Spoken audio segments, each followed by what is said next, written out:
పూర్వం సిల్లంగేరి గ్రామంలో సదానందనుడనే ఒక బీద బ్రాహ్మణుడు ఉండేవాడు. అతడు శివభక్తుడు. తనను బీదరికం నుండి విముక్తిని గావించమని కోరుతూ ప్రతిరోజు నిద్రపోయే ముందు శివుణ్ణి ప్రార్థించేవాడు. ఒక రాత్రి శివుడు సదానందనుడికి కలలో కనిపించి, సదానంద, ఇక్కడికి 10 మైళ్ళ దూరంలో నా దేవాలయం ఒకటి ఉంది కదా. నా గుడి ముందర ఒక ఎత్తైన టెంకాయ చెట్టు ఉంది.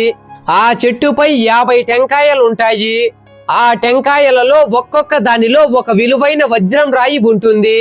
నీవు వాటినన్నిటినీ కోసుకుని వచ్చి ఆ వజ్రాలను అమ్మి ధనవంతుడవు అవ్వు. నీవు వెళ్లే మార్గంలో నీకు తపస్సు చేస్తున్న 4 సన్యాసులు కనిపిస్తారు. వారు నీకు ఆ వజ్రాలు రావడానికి సహాయం చేస్తారు అని చెప్పి అదృశ్యమయ్యాడు. సదానందుడు తెల్లవారుతూనే లేచి ఆ గుడి ఉన్న ప్రదేశానికి బయలుదేరాడు. 2 మైళ్ళు వెళ్లుతూనే ఒక సన్యాసి కనిపించాడు.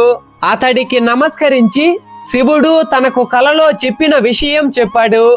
సన్యాసి సదానందనుడికి ఒక తాడు చేతికిచ్చి మౌనం వహించాడు. సదానందనుడు, స్వామి, నాకు మీరు వజ్రాలు తెచ్చుకోవడానికి సహాయం చేస్తారని దేవుడు చెబితే ఈ తాడు ఇస్తున్నారు అని దానిని అక్కడే పడేసి ముందుకు వెళ్ళాడు. రెండో సన్యాసి కనపడి మొదటి సన్యాసిలాగే మౌనం వహించి ఒక సంచి ఇచ్చాడు.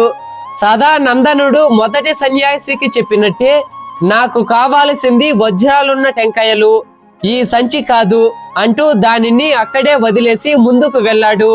మూడవ సన్యాసి ఒక నిచ్చెనను, 4వ సన్యాసి ఒక గాడిదను ఇవ్వబోతే అవి కాదు, తనకు కావాల్సింది అనుకుంటూ వాటిని అక్కడక్కడే వదిలేసి ముందుకు వెళ్లి గుడి ప్రదేశము చేరుకున్నాడు.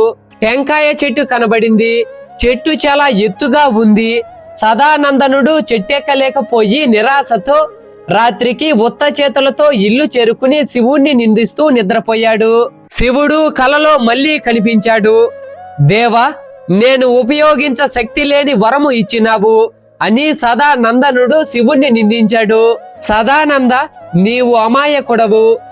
నేను నీ కోరిక తీరే మార్గం చూపగలను అంతే.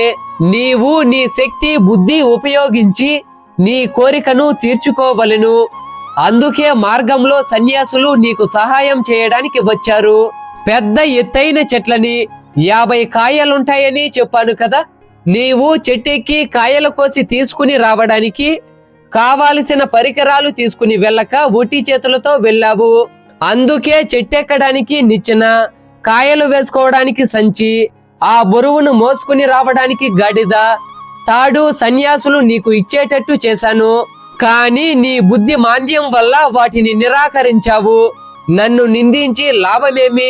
రేపు ఉదయం మళ్ళీ వెళ్ళి ఆ వస్తువులన్నిటినీ తీసుకుని నీ కోరిక తీర్చుకో. దేవుడు భక్తుని కోరికలు తీర్చే మార్గం కలిగిస్తాడు. భక్తుడు తన శక్తిని, బుద్ధిని, ప్రయత్నమును ఉపయోగించి లాభం పొందవలెను అని చెప్పి అదృశ్యమయ్యాడు. ఈ వీడియో మీకు ఇన్ఫర్మేటివ్ గా అనిపిస్తే మా వీడియోకి ఒక్క లైక్ చేసి వీడియో ఎలా ఉందో కామెంట్ చేయండి.